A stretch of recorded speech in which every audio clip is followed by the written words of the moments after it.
Você bota poder, poder, poder, poder sobre uma pessoa, esse poder vai ficando absoluto e ela se destaca acima de todos, em qualquer que seja o nível, especialmente quando se trata de sabedoria. Sabedoria tem mais poder do que dinheiro. Se uma pessoa muito sábia, muito culta, seduz o rico e seduz o pobre, seduz. O poder da sabedoria é sedução. A sabedoria mal usada perverte o mundo e cria caminhos de degeneração que a gente não imagina pela astúcia. Quando a sabedoria se corrompe, ela se transforma em astúcia sedutora. Ela deixa de ser a sabedoria que constrói o bem e passa a ser aquilo que corrompe a si mesmo e aos outros. O que aconteceu com Salomão é o que acontece com a maioria de todas as pessoas que são empoderadas ao extremo. A gente, por exemplo, fica olhando um Elon Musk. Esse cara, se ele não tomar cuidado, além das besteiras que ele já fez, ele ainda vai fazer muitas. Porque é muito poder na mão de uma pessoa só. Você veja, um sujeito para ser presidente dos Estados Unidos, se não viver sentado num espinho na carne, surta fácil, fácil, fácil. Se trampiza numa facilidade enorme, se putiniza. Esse presidente da Rússia, com poder absoluto, um autocrata que pode tudo, não tem como o cara não se putinizar. E não tem que ter alternância de poder, ele pode manipular o sistema para ele continuar para sempre. Aí se putiniza. A continuidade de poder tem um poder quase absoluto de degenerar o empoderado. Isso em todos os níveis, não só no nível político, mas no nível acadêmico, no nível econômico-financeiro, em todos esses níveis. A acumulação corrompe, seja ela de que natureza seja. No caso de Salomão, foi uma acumulação de conhecimentos e de saberes. O cara era um Newton, um Einstein, ao mesmo tempo que ele era um Franz Crick, ao mesmo tempo em que ele era um gênio da botânica, ele era um gênio de outras especialidades, ele era um cara polimorfo. Todas as formas de conhecimento. Ele metia o dedo e ele sabia, ele discutia qualquer coisa com qualquer um, e ele embasbacava o mundo inteiro. Todo mundo sabia menos do que ele era o Google planetário. Aí surtou. E com aquela lábia doida, com aquele poder todo, com aquela riqueza toda, e com aquela capacidade de sedução e de astúcia, meu Deus, o sujeito sucumbiu a si mesmo, ele se bruxificou, ele se tornou um ser fruto da sua grandeza enfatuada, que corrompeu a muitos sempre, e que corrompe a quase todos que chegam nesse nível. Não precisa nem chegar nesse nível. Tem gente que, por exemplo, numa igreja, para a gente falar para o grupo que tem maior quantidade aqui, numa igreja, o pastor começa uma igreja do nada, aí vem juntando pessoas. Alguns anos depois já tem algumas centenas ou milhares ali, ele é visto com uma admiração. Quando ele entra, quando ele aparece, os olhares brilham.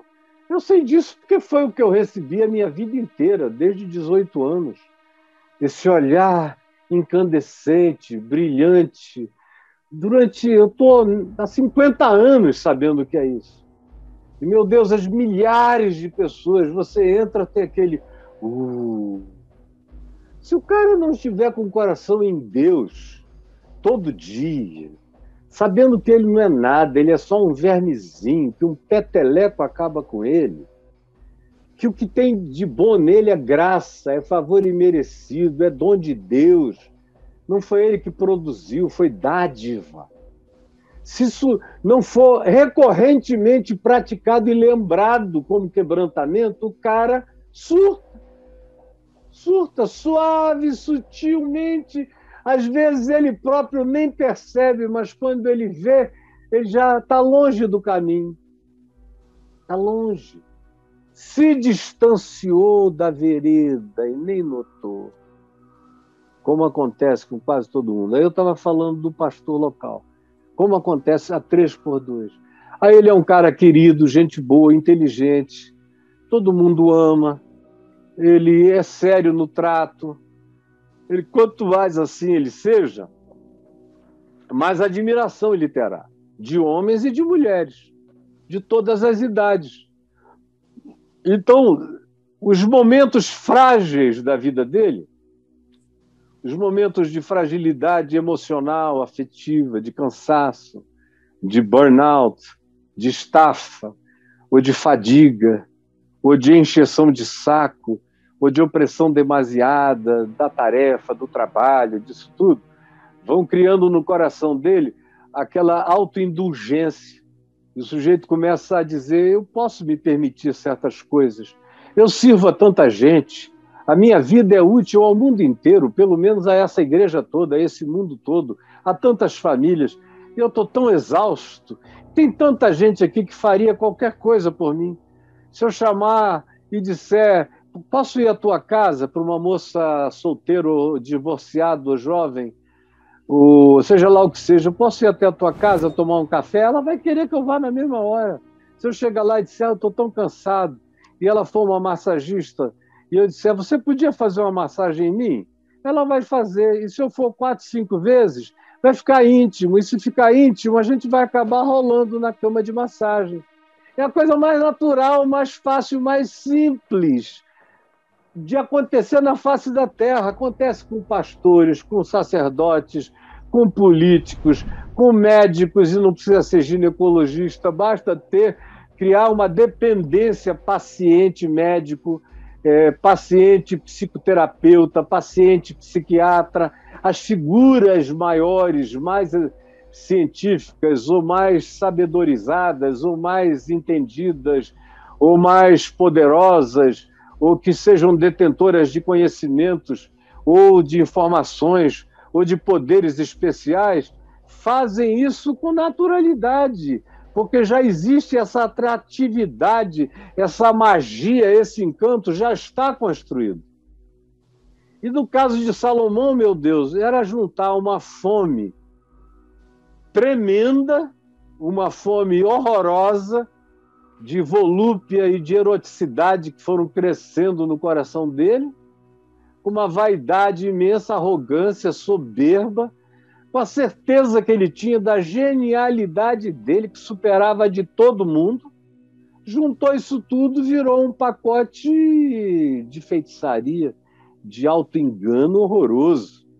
E eu só estou aqui te contando que, com a linguagem um pouco mais baseada na minha experiência de 50 anos de ministério, assistindo em volta de mim e assistindo dentro de mim e conhecendo as Escrituras e a história humana, eu estou te dizendo, em resumo, o que a própria Bíblia diz no segundo livro de Samuel, no primeiro livro de Reis, acerca do que aconteceu com Salomão.